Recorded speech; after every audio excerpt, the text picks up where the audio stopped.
భద్రాద్రి కొత్తగూడెం జిల్లాలో నూతనంగా ఏర్పడిన అశ్వరావుపేట మున్సిపాలిటీలో ఎన్నికల ప్రచారం ఊపందుకుంది. మున్సిపాలిటీకి జరుగుతున్న తొలి ఎన్నిక కావడంతో కాంగ్రెస్ పార్టీ ప్రతిష్టాత్మకంగా తీసుకుని అభ్యర్థుల ఎంపిక నుంచి ఎన్నికల ప్రచారం వరకు ఆచితూచి అడుగులు వేస్తోంది.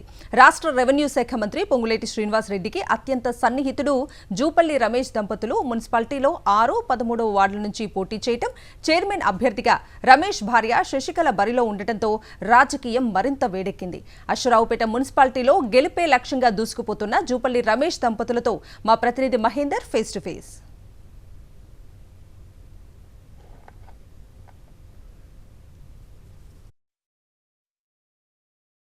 అశ్వరావుపేట మున్సిపాలిటీలో కాంగ్రెస్ పార్టీ ప్రచారంలో దూసుకుపోతుంది. 6వ వార్డు సంబంధించిన అభ్యర్థి జూపల్లి శశికళ సంబంధించి కూడా ప్రచారం సంబంధించి నిర్వహిస్తున్న పరిస్థితి కనిపిస్తుంది. ఈ నేపథ్యంలో అసలు లోకల్గా ఎటువంటి సమస్యలు జనం వారి దృష్టి తీసుకెళ్లబోతున్నారు, ఎట్లా గెలిచిన తర్వాత ఎట్లా డెవలప్మెంట్ చేయబోతున్నారు అన్నది కూడా వారిని అడిగి తెలుసుకునే ప్రయత్నం చేద్దాం. ప్రస్తుతం శశికళ గారి భర్త జూపల్లి రమేష్ అందుబాటులో ఉన్నారు, వారిని అడిగి తెలుసుకునే ప్రయత్నం చేద్దాం. చెప్పండి, అంటే మీరు ఎన్నికల ప్రచారం సంబంధించి నిర్వహిస్తున్నారు, ఎట్లా జనం నుంచి ఎటువంటి ఇష్యూస్ మీ దగ్గరికి వస్తున్నాయి, ఎట్లా గెలిచిన తర్వాత ఎటువంటి డెవలప్మెంట్ ఏ విధంగా చేయబోతుంది?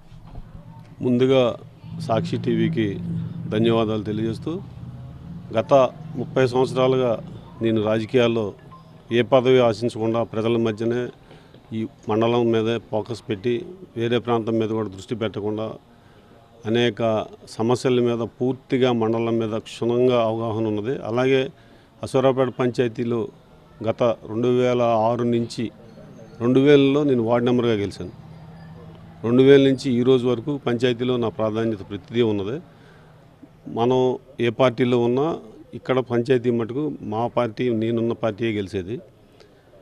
ఇప్పుడు ఈ 30 సంవత్సరాలు అనేక రకాలైన సీసీ రోడ్లు, అంతర్గత రహదారులు, డ్రైనేజీలు చాలా వరకు 60% చేయటం జరిగింది.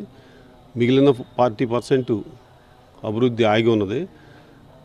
నాకు అదృష్టం ఏంటంటే 2023 ఎన్నికల్లో నాకు అత్యంత సన్నిహితులు రాష్ట్ర మంత్రివర్యులు పొంగులేటి శ్రీనివాసరెడ్డి గారికి మంత్రి అవటం అనేది నాకు వరం.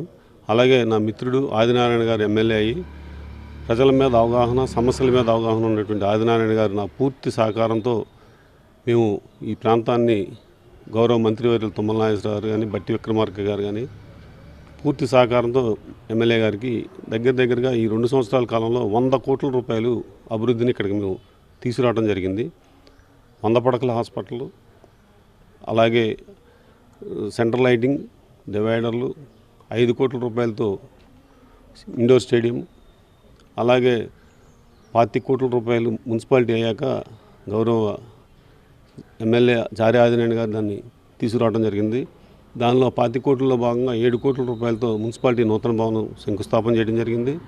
5 కోట్ల రూపాయలతో దొంతికొండ చెరువు అభివృద్ధి జరుగుతుంది. మళ్ళీ 1.5 కోటితో మల్టీ టాయిలెట్స్ నిర్మాణం పబ్లిక్ టాయిలెట్స్ నిర్మాణం జరుగుతుంది. 2 కోట్ల రూపాయలతో రైతు బజార్ మార్కెట్ మొత్తం ఒక చోట తేవాలనే తలంపుతో జరుగుతున్నది. అలాగే సీసీ రోడ్లు, డ్రైన్లు కూడా కొత్తవే 2 కోట్ల రూపాయలతో జరిగినవి. ఏ రూపాయనైనా కానీ 100 కోట్ల రూపాయలతో ఇది అభివృద్ధి జరుగుతున్నది. ప్రజలకు కనపడుతున్నది ప్రత్యక్షంగా. మీ కళ్ళకు ముందు కనపడుతున్న అభివృద్ధిని ముందుకు తీసుకెళ్లాలంటే అధికారంలో ఉన్న పార్టీకి ఓటేసి అభివృద్ధి చేయాలని కోరుతున్నాం. అలాగే ఈ 3 సంవత్సరాల్లో అభివృద్ధి చేయకుండా మేమైతే ఓటు అడగలేం. మా బాధ్యత మా ఎమ్మెల్యే గారిని, ఇంత చేసిన ఎమ్మెల్యే గారిని గెలిపించుకోవాల్సిన బాధ్యత మళ్ళీ మాకున్నది, మా కార్యకర్తలకు ఉన్నది, మా అందరి మీద చాలా బరువు ఉన్నది. ప్రజలు మమ్మల్ని మనస్ఫూర్తిగా ఆశీర్వదించాలని కోరుతూ, కాంగ్రెస్ పార్టీని అత్యధిక మెజార్టీతో గెలిపించాలని కోరుతూ సెలవు తీసుకుంటున్నాను. జూపల్లి రమేష్, జూపల్లి శశికళ గారు చెప్తున్నారు, అంటే ప్రచారంలో కాంగ్రెస్ పార్టీ చేస్తున్న అభివృద్ధి కార్యక్రమాలు తమని గెలిపిస్తాయని చెప్తున్నారు. ఇప్పటికీ అశ్వరావుపేట మున్సిపాలిటీకి సంబంధించి కూడా అనేక కోట్లు సంబంధించి పెద్ద ఎత్తున తీసుకొచ్చి అభివృద్ధి కార్యక్రమాలు చేస్తున్నారు. రేపొద్దున ఎన్నికైన తర్వాత కూడా దీన్ని మరింత అశ్వరావుపేట మున్సిపాలిటీని కూడా అభివృద్ధి పథంలో కూడా ముందుకు తీసుకెళ్తామని కూడా జూపల్లి రమేష్ చెప్తున్నారు. కెమెరా పర్సన్ సతీష్తో మంద సాక్షి టీవీ, అశ్వరావుపేట, భద్రాద్రి కొత్తగూడెం.